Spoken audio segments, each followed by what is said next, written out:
హర్యానాలోని ఫరీదాబాద్లో బయటపడ్డ టెర్రర్ మాడ్యూల్తో అల్ ఫహాల్ యూనివర్సిటీ వార్తల్లోకి ఎక్కింది. ఢిల్లీలో బాంబు పేలుడుతో అల్ ఫహాల్ వర్సిటీలో జరుగుతున్న కార్యకలాపాలపై ఫోకస్ పడింది. క్యాంపస్లో సెక్యూరిటీ ఏజెన్సీలు విస్తృతంగా తనిఖీలు సాగిస్తున్నాయి. అదే సమయంలో అక్కడ చదువుతున్న స్టూడెంట్స్లో భవిష్యత్తుపై భయం మొదలైంది. మరోవైపు ఉగ్ర కుట్రలతో తమకు ఎలాంటి సంబంధం లేదని యూనివర్సిటీ క్లారిటీ ఇస్తోంది. హర్యానాలోని ఫరీదాబాద్ జిల్లా దౌజ్ గ్రామంలో ఉంది అల్ ఫలా యూనివర్సిటీ.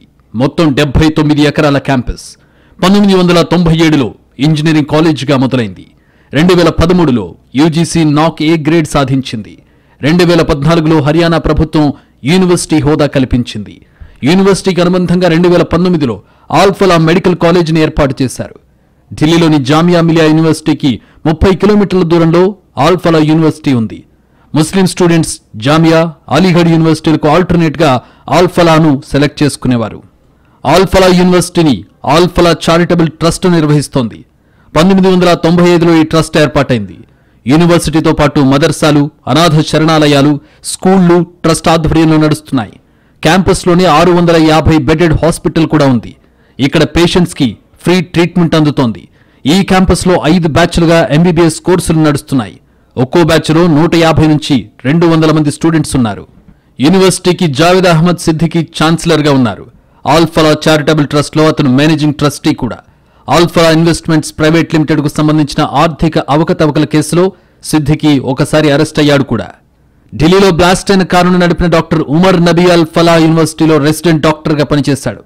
ఇదే యూనివర్సిటీకి చెందిన డాక్టర్ ముజమ్మిల్ షకీల్, డాక్టర్ షహీన్ సయీద్ల దగ్గర 2900 కిలోల బాంబు తయారీ మెటీరియల్, 350 కిలోల నైట్రేట్, తుపాకులు, ఇతర ఆయుధాలు లభించాయి. వీరిని పోలీసులు అరెస్ట్ చేశారు. షహీన్ సయ్యద్ జైషే మహమ్మద్ ఉగ్రవాద సంస్థ విమెన్ వింగ్ ని ఇండియాలో నడిపిస్తోంది.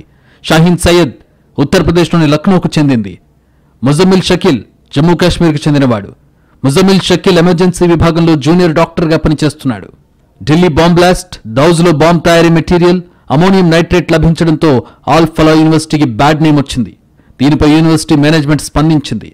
దురదృష్టకర పరిణామాలు బాధ కలిగించాయని, తమ సంస్థ గురించి వస్తున్న కథనాలను ఖండిస్తున్నామని ప్రకటించింది.